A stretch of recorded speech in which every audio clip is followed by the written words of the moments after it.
فين الحكمة لما غير المسلم يدخل النار وبعدين يحمد ربه على ده؟ فين الحكمة من كده؟ مش لكده ممكن يكون من الحكمة عشان أقولك قال الله جل في علاه ثم يجزاه الجزاء الأوفى.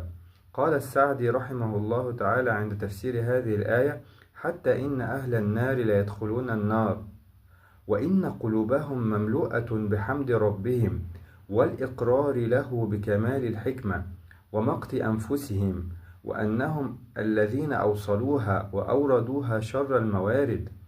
وممكن تفهم ده أكتر من قوله تعالى: وللذين كفروا بربهم عذاب جهنم وبئس المصير إذا ألقوا فيها سمعوا لها شهيقا وهي تفور تكاد تميز من الغيظ كلما ألقي فيها فوج سألهم خزنتها ألم يأتكم نذير قالوا بلى قد جاءنا نذير فكذبنا وقلنا ما نزل الله من شيء إن أنتم إلا في ضلال كبير وقالوا لو كنا نسمع أو نعقل ما كنا في أصحاب السعير.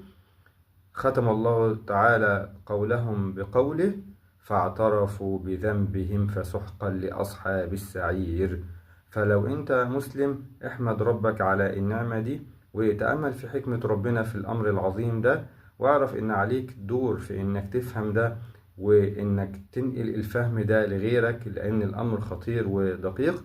ولو أنت مش مسلم، فلو أنت متكبر فربنا معاك في المستقبل ده، ولو انت متواضع فانا عارف انك مسكين وما عندكش حاجة تقولها.